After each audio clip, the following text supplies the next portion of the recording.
What a great place to be. It's so good to be here in Des Moines. Thank you for your patience and for waiting. I know it's hot outside, and so we're going to get ready to rock and roll. What a privilege to be with you on the last stop of your 3-week tour on the Tea Party. Has it been great? We've got a message, not only for Iowa, but for the United States of America. We've got a message for all the politicians in Washington, D.C. We've got a message for the President of the United States. Enough is enough. Stop spending more than what you take in.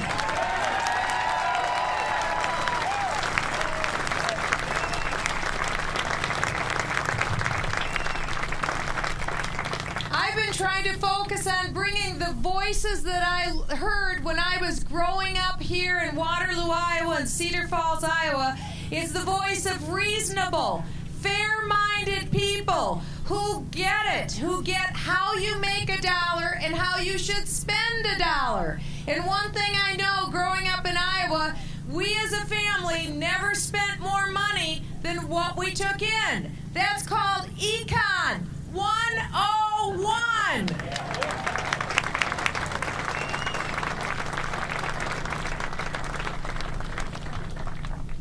I think that that's some tough love that maybe we should use for those who are running Washington, D.C. What do you think? Yeah. I think so, too. I am so pleased to be a part of the Tea Party movement. I love the Tea Party because people, especially liberals, have a very false notion of who the Tea Party is. They want you to think that the Tea Party is made up of toothless hillbillies coming down out of the hills wearing red, white, and blue. But the fact is, they should be afraid of the Tea Party because the Tea Party is made up of disaffected Democrats, independents, libertarians, people who have never been political a day in their life, Republicans, conservatives. It's made up of a huge swath of America that's come together in a common sense voice and have said, no new taxes.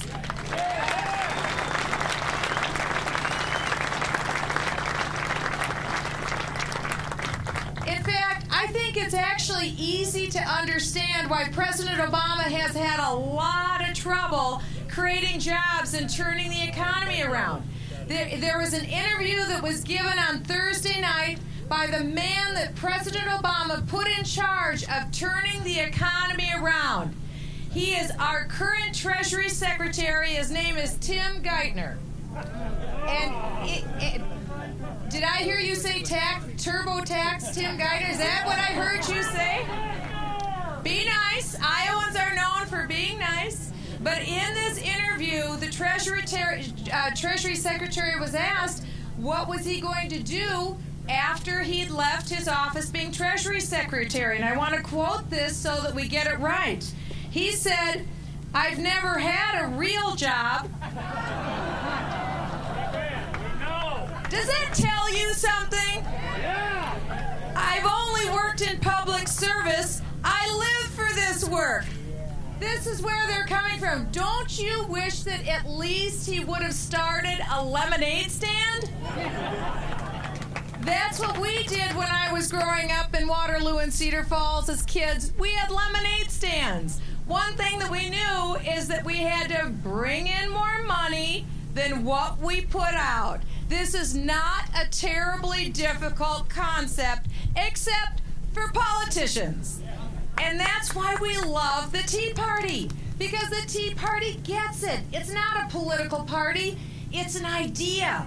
And it's an idea that has captured the hearts and minds of the American people. And it's lit a flame all across the United States. So much so that I know without a shadow of a doubt, in 2012, Barack Obama will be a one-term president.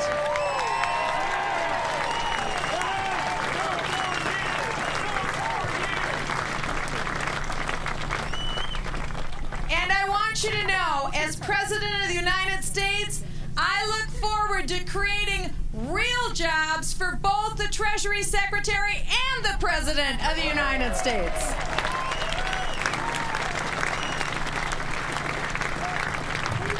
In fact, I think the President has kind of predicted this, where we're at today, because in his first year in office, the President gave an interview in February of 2009, and he said this.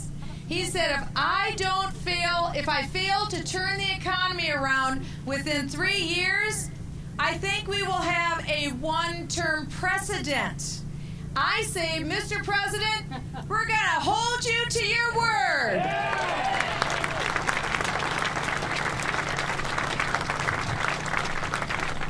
You know, I was at the White House just a few weeks ago. I was in a meeting with the President of the United States. And in that meeting, we asked the President, not once, not twice, but 3 times, Mr. President, what is your plan for saving Medicare?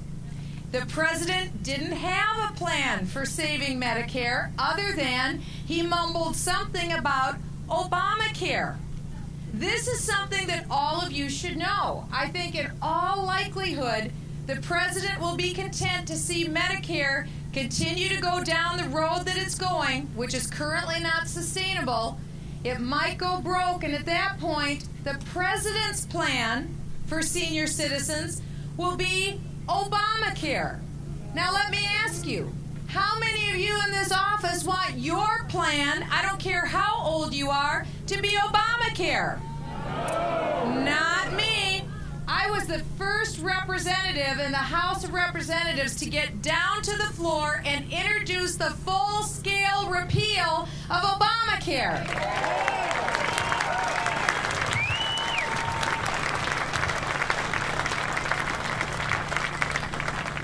And I make a promise to you today here in Des Moines, Iowa, as President of the United States, I will not quit until we actually have a full-scale repeal of Obamacare.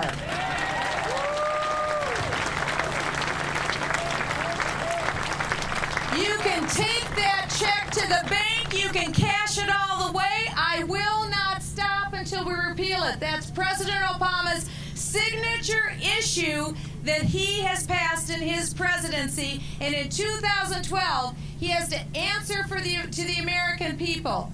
The Congressional Budget Office said that Obamacare will cost this nation 800,000 jobs. Well, that's adding insult to injury because President Obama has cost this economy millions of jobs. So who, with all due respect, in their right mind, would propose a massive government takeover if it meant another 800,000 jobs lost? You'd only do that if you'd never run a lemonade stand.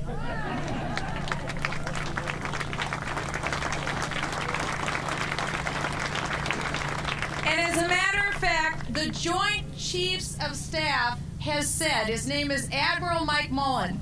Admiral Mullen said that the greatest threat to America's national security is our national debt.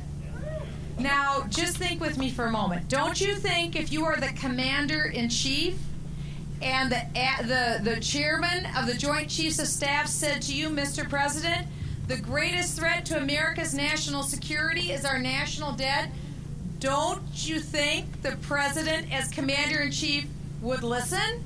Guy's got a call. Under normal circumstances, you would think that he would, but instead, what's the President proposing right now in July?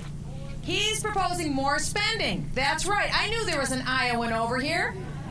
Not only that, he's proposing more borrowing. We're supposed to go into debt $2.4 trillion more dollars. Now let's think about this again. In 10 years, we've raised the debt ceiling 10 times. What's going to happen if we raise the debt ceiling and spend $2.4 trillion more than what we have next year? We're going to be right back off it where we were before, only a little bit deeper in debt, only a lot more deeper in debt. We are now at the point where we draw the line in the sand. As a member of Congress, every time that vote came up, I voted no on raising the debt ceiling.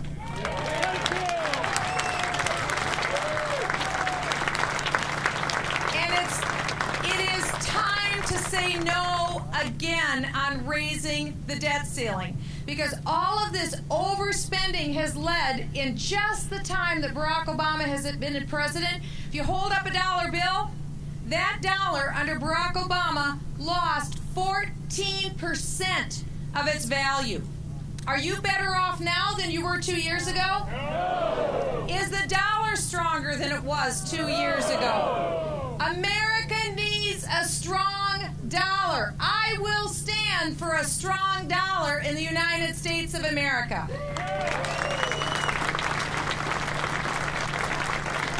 And by the way, it is time to audit the Federal Reserve.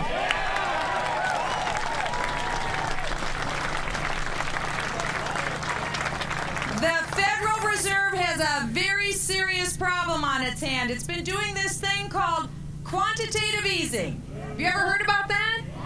That's called having a license to print money with nothing behind it. That is your government causing inflation. This is how bad it is. That means that inflation goes up, the value of currency goes down. Is this working for you? No. Absolutely not. Pull out that dollar bill again. When you look at that dollar, 42 cents, or almost, if you fold that dollar in half, 42 cents of every dollar your government spends is borrowed. Now think about that. How long could you live like that? I couldn't live like that more than a couple months. I couldn't spend money where 42 cents is borrowed.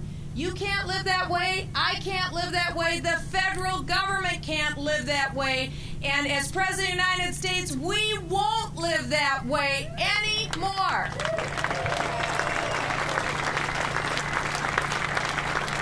Because under President Obama, he has increased, when you think of 200, it'll soon be 235 years of American history, and thank God for Independence Day. In just the little over 2 years that Barack Obama has been president, he has increased that 235 years of debt by 35% in just over 2 years. Do you realize how close to the edge we are as a country? But we are forward-looking people. We love the next generation. And I am here to tell you, I am unwilling to saddle my children and your neighbor's children with debt that we can't possibly pay back. We will not do that. That's immoral to the next generation. We will not steal from our children any longer.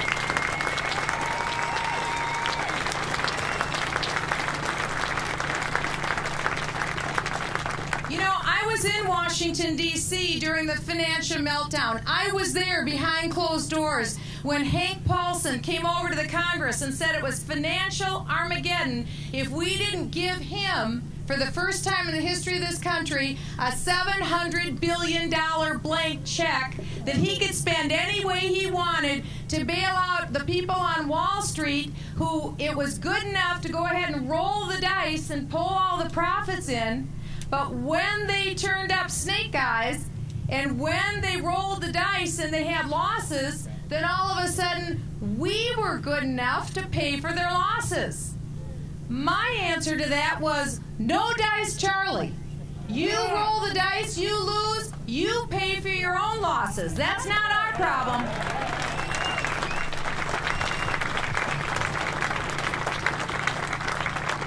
Look, I have nothing against somebody trying to make an honest buck. I have nothing against Wall Street. But what I do have something against is when private industry decides that they can do what they want and stick us with the bill.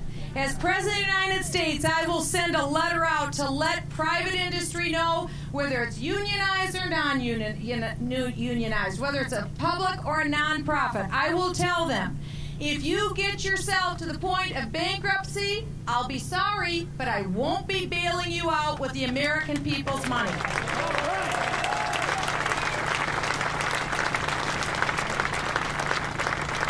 That's why I confronted our Treasury Secretary behind closed doors and said to him, "Where is your evidence? Show me what it is." They could not show us evidence, and so I didn't give him my vote for the $700 billion bailout either. Thank you. Nor did I vote for the $1 trillion stimulus. Nor did I vote for Barack Obama's 9,000 earmarks. Those days are done. Can you hear us in Washington, D.C.? Those days are done.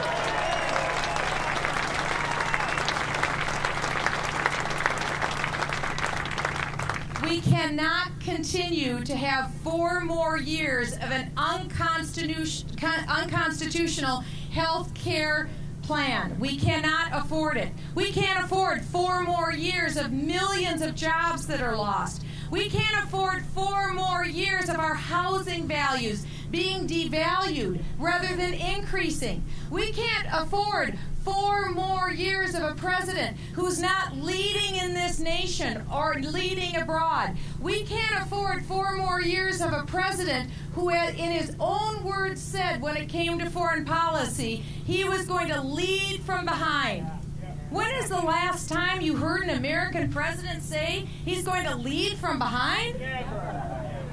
As President of the United States, I'll guarantee you one thing. I will lead from the front. I will not lead from behind.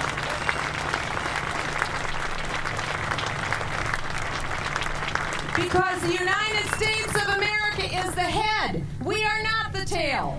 Nor will we be the tail. Nor will I ever apologize for the United States around the world. That will not happen.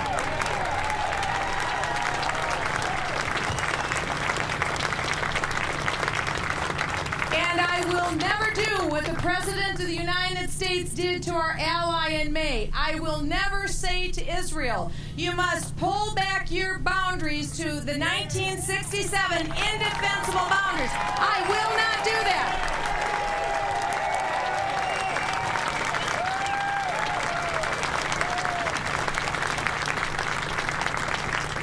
Because I am here to declare to you today in Des Moines, Iowa, I stand with Israel.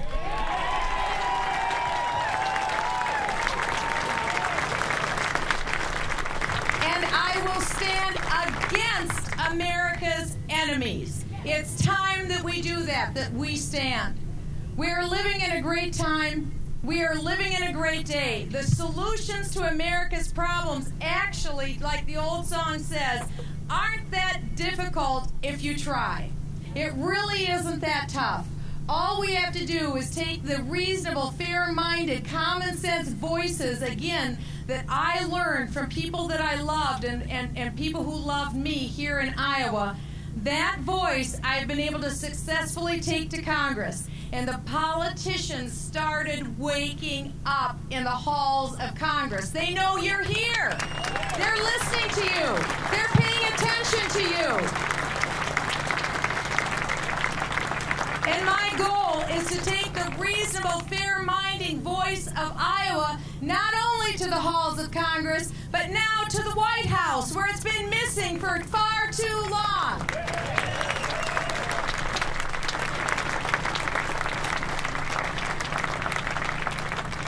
Let me just briefly end by just briefly telling you about the Sullivan brothers in Waterloo, Iowa. How many of you are familiar with the Sullivan brothers? I remember my father telling my 3 brothers and I, by the way, that's the best preparation for politics any girl can ever have 3 brothers and no sisters. My father told my brothers and I the story of the Sullivan brothers, and he was extremely proud. My father served our nation honorably in the U.S. Air Force. My stepdad served in the United States Army. My stepbrother retired full U.S. Navy. And don't ever forget, not one of us would be here today for this gathering celebrating Independence Day if it wasn't for our veterans. We stand for our military.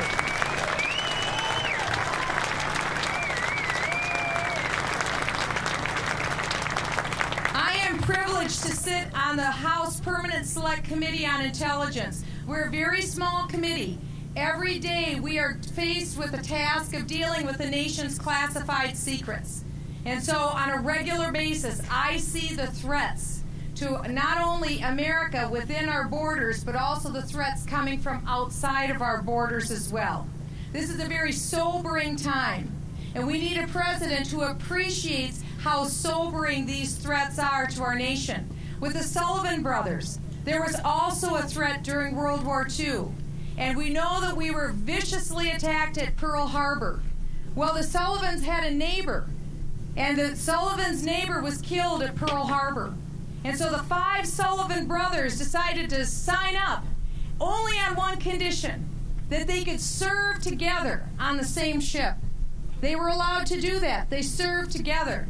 And one of the brothers infamously wrote, "We will make a team together that can't be beat," because they stuck together.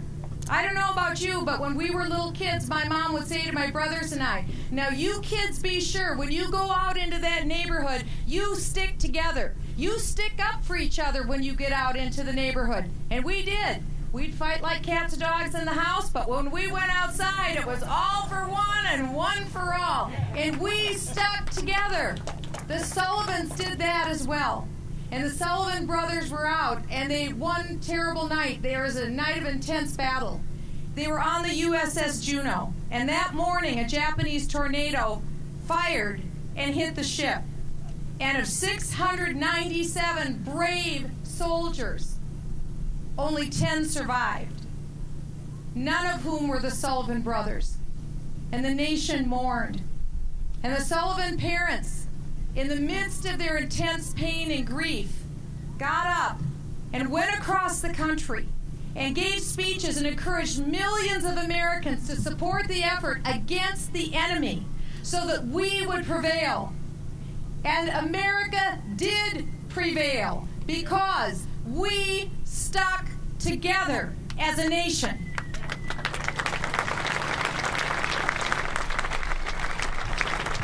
And once again, Iowa leads the nation. You will make that decision again of who our president will be. And I believe that if, as disaffected Democrats, independents, libertarians, people who aren't even political, Republicans, conservatives, Tea Partiers, if we come together in this coalition, if we stick together, then we will be a team that can't be beat.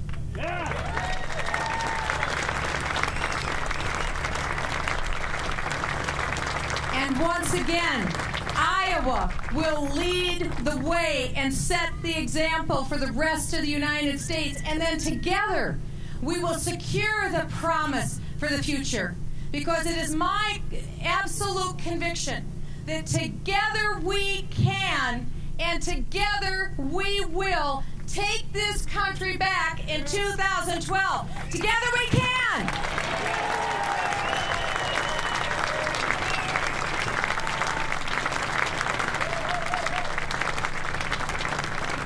God bless you, Tea Partiers. God bless America. Together